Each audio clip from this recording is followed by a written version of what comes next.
Welcome to A Year of War and Peace. I'm your host, Brian E. Denton. A Year of War and Peace is a daily, year-long, chapter-by-chapter reading of and meditation on Leo Tolstoy's epic novel, War and Peace. In these videos and podcasts, you'll be treated to a free reading of one chapter per day of the novel, plus a reflective essay I've written individually tailored to that day's chapter. These readings are offered for free, though if you'd like to support me, you can do so in one of three ways. First, you could purchase my ebook, A Year of War and Peace.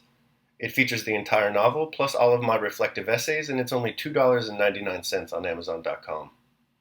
You could also become a patron at patreon.com/Brian E. Denton. If you sign up there, you'll receive a sonnet once a month, plus a link to an ebook of my collected sonnets.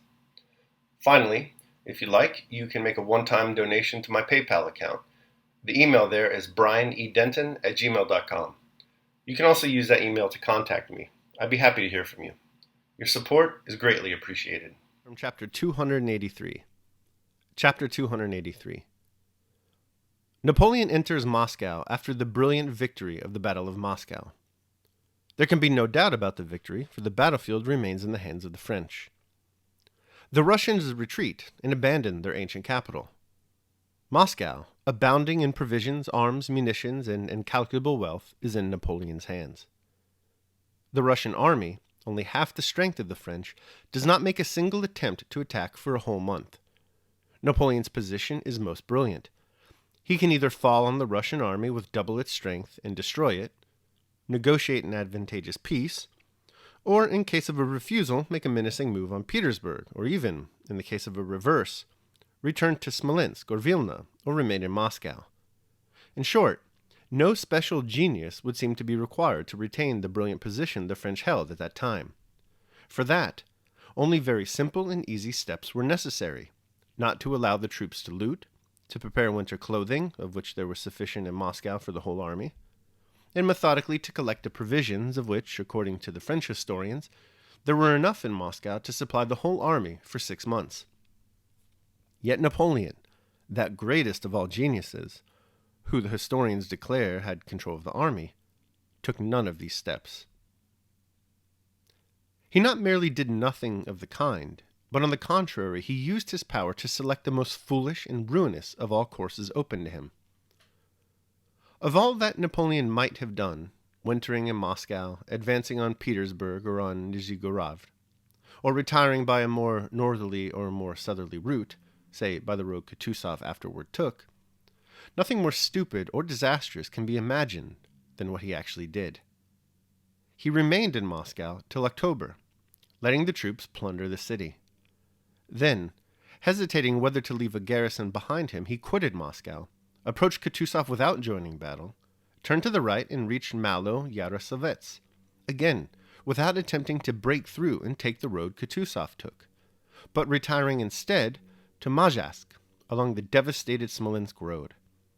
Nothing more stupid than that could have been devised, or even more disastrous for the army, as the sequel showed. Had Napoleon's aims been to destroy his army, the most skillful strategist could hardly have devised any series of actions that would so completely have accomplished that purpose, independently of anything the Russian army might do.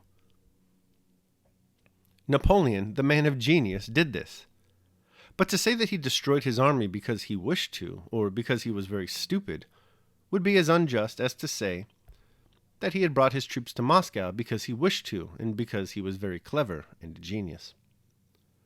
In both cases, his personal activity, having no more force than the personal activity of any soldier, merely coincided with the laws that guided the event.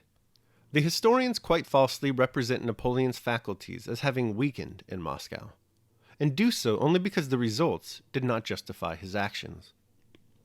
He employed all his ability and strength to do the best he could for himself and his army, as he had done previously and as he did subsequently in 1813. His activity at that time was no less astounding than it was in Egypt, in Italy, in Austria, and in Prussia. We do not know for certain in how far his genius was genuine in Egypt, where 40 centuries looked down upon his grandeur, for his great exploits there are all told to us by Frenchmen. We cannot accurately estimate his genius in Austria or Prussia, for we have to draw our information from French or German sources, and the incomprehensible surrender of whole corps without fighting, and of fortresses without a siege, must incline Germans to recognize his genius as the only explanation of the war carried on in Germany. But we, thank God, have no need to recognize his genius in order to hide our shame. We have paid for the right to look at the matter plainly and simply, and we will not abandon that right. His activity in Moscow was as amazing and as full of genius as elsewhere. Order after order and plan after plan were issued by him from the time he entered Moscow till the time he left it. The absence of citizens and of a deputation, and even the burning of Moscow, did not disconcert him. He did not lose sight either of the welfare of his army, or of the doings of the enemy, or of the welfare of the people of Russia, or of the direction of affairs in Paris, or of diplomatic considerations concerning the terms of the anticipated peace. All right, that concludes my reading of chapter 283. I will now proceed to my reflection on the same. A Year of War and Peace, day 283. The less control we have. Today's reading pairs perfectly with yesterday's reading, serving as an opportunity to compare and contrast the competing strategies of Tolstoy's dueling generals. Yesterday, we learned a little bit about Kutuzov. Today, we learn a little bit about Napoleon. Both men are active men, they're military generals after all, yet the domains in which they choose to act are wildly different. Yesterday, we noted Kutuzov's preference to be led by events rather than to lead them. This strategy is born not from a timid passivity, but rather from Kutuzov's belief that he exercises no control over something as complex as war, and the best way to learn is to allow time and patience to teach everything.